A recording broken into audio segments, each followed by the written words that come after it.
Hey guys, and welcome to my channel. In today's video, we'll be looking at the requirements to teach in the United States. Now, if you're joining this platform for the first time, my name is Dr. Britton, and on this platform, we share how you can get a teaching job in the United States. Without any further ado, let's get straight to it.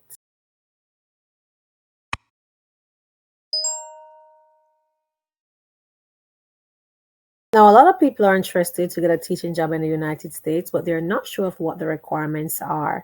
We're going to look at those today. First and foremost, you're going to need a bachelor's degree in education. Now, most cases they ask for bachelor's in education, but in some instances you can have a bachelor's, for example, in chemistry or biology or math, a specific subject area that you can actually teach. Okay, once you have your bachelor's degree, you also want to make sure that your bachelor's is equivalent to a US degree. How to do this? You'll have to apply for a credential evaluation. In applying for a credential evaluation, you would have to get your school that you studied with to send your transcript, your official transcript, to a credentialing body who will evaluate your transcript to see if it is equivalent to a US degree. If you'd like to get more information about the credential evaluation, please leave it in the comment section below. So definitely you need an equivalent bachelor's degree in education or a specific subject area that you will be teaching. Once you have that in hand, you also want to make sure you have 2 years teaching experience in your home country. So you should be able to show those experience, whether it's after you completed or you have those experience while you were studying, wherever. You just need 2 years of teaching experience in your home country. You also should be proficient in English. Language in which students learn in the United States is English, and so you should be proficient in English. With that said, if you are from a country whose first language is not English, you definitely need to have a English proficiency test. Even if you're fluent in English, most times or in most cases, they're going to ask for an English proficiency test. Even some countries whose first language is English, they still ask for it, but not all. So if you have that, that's a plus. If you don't have it, you think you're going to need it, you can start working on your English proficiency test. Okay.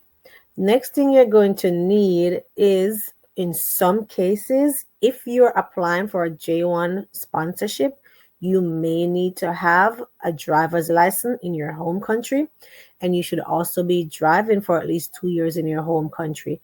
Note I said in some cases. If you're applying to a H-1B visa sponsorship, they may not ask you for a driver's license, and you would not need to worry about that. But most J1 program sponsored, they do ask for that. All right. Another important thing they're going to need from you is to get a criminal background record. So from your home country, you'll have to get your background checked, your criminal record checked. I don't know how you do it in your home country. Yeah. So if you're not sure how to get a criminal record in your home country, you can do the research or ask somebody around how to get a criminal record in your home country and get that also. They want to make sure that you have no criminal charges in your home country and you have a clean background record. You still will have to do a criminal background check when you get a job in the United States and get to the United States, but they want one from your home country as well. All right, so we talk about a bachelor's degree, we talk about a credential evaluation, we talk about a driver's license, depending on who you're going with, and we talk about being proficient in English and a criminal background check. Now, I know recently they did ask for the COVID vaccine. I'm not sure if they're still asking for that, but if they do, they will let you know upfront if they need it. If not, they will not ask for it. Okay? These are some of the basic things you need in order to teach in the United States. Some states will want you to have a teaching licensure. Some will allow you to come. This is a very important question that a lot of people keep asking. So I want somebody to clip this part and share it. In some instances, you can get a teaching job without having a teaching license in the United States. It has happened so many times, it continues to happen, but here is how it works. If you're on a J1 visa, your J1 program sponsor will apply for you to get an international teaching license. If you are on that J1 program sponsor for 5 years, you can stay in the United States for that 5 years using your international teaching license. If you are applying through a H1B sponsorship, some of them will still allow you to come and teach, and they will give you a time frame in which you are to get your teaching license, but it can be done. I usually say if you can obtain a teaching license before you come here, go for it. Some states do allow you to reciprocate your teaching license from your home country here in the United States. One such state is Illinois, and I think Georgia also do it. You use your home country, the license you have in your home country, and get a teaching license here in the United States. I did start some videos on my channel where we talk about getting a teaching license in the United States. You can check out some of those. South Carolina will also allow you to get a teaching license in your home country, but you would have to first pass the praxis in the subject area that you'd like to get that teaching licensure in. So if you do some research, you can, get some more information. But if you need someone to guide you through the process and help you, I do provide that service through my website, supremacyconnect.com.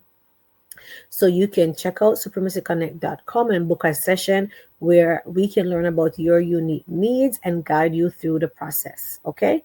So I hope that teaching licensure part is clear. Now, once you have those things in hand, if I missed anything out and you're watching and you are an international teacher, please put it in the comment section below because we're here to help each other. Once you have all of those, then you want to decide if you want to come to the United States on a J1 visa or if you want to come on a H1B visa. The J1 visa, it is a cultural exchange visa, meaning you can come here for initially 3 years, and in some cases it can be extended for 5 years. And then after you're finished, then you go home back to your home country because it's a cultural exchange visa. There are ways and means on how to not go back home, but we'll not talk about that in this video. If you'd like to learn more about that, put it in the comment section below. Then we have the H1B visa, which is a work visa. It's also a dual intent visa, meaning if you're interested to come work in the United States and then possible transfer or transition as a permanent resident, H1B visa, that's one that you can think of. So both visas are very good visas, but you can do some more research for yourself to get more information about both. And I'll leave a link below also to talk where I talk about the two visas. All right. So once you decide on the type of visa you want to come to the United States on, the next thing you can do is to start putting in your application. Now you might say, where am I going to put my application in? If you are interested in J1 visa, then you're going to find J1 program sponsors and you're going to apply to J1 program sponsors. I have a lot of J1 program sponsors on this channel that I've shared before. Just check out the list, check out the videos, you'll find them. Apply to the J1 program sponsor and they'll take it from there if you have the requirements and they want to move forward with your application. If you want to apply to H1B sponsors, you apply to them directly and they'll take it from there as well. If you missed my marathon 2025, trust me, I did the 50 states and I did 5 school districts in each state that sponsored H1B visa. And if I did 50 states and each state I had 5 school districts, that's 50 times 5. That's how many school districts that sponsored H1B visa I shared since January of 2025. 50 times 5. Do the maths. That's a lot of school districts. Okay. So once you are sure, you can apply to whether J or H1B visa. What's your next step? All right. So again, On this platform, we share how you can get a teaching job in the United States. I do provide one-on-one guidance through supremacyconnect.com. It does come with a small fee. Um, if you are interested, you can book a session on there. Again, if you have questions, put those in the comment section below. And if there are specific things you'd like to learn, let me know in the comment section again. But this video was just to talk quickly about the basic requirements to getting a teaching job in the United States. Thanks for watching, guys, and I'll see you next time. Bye.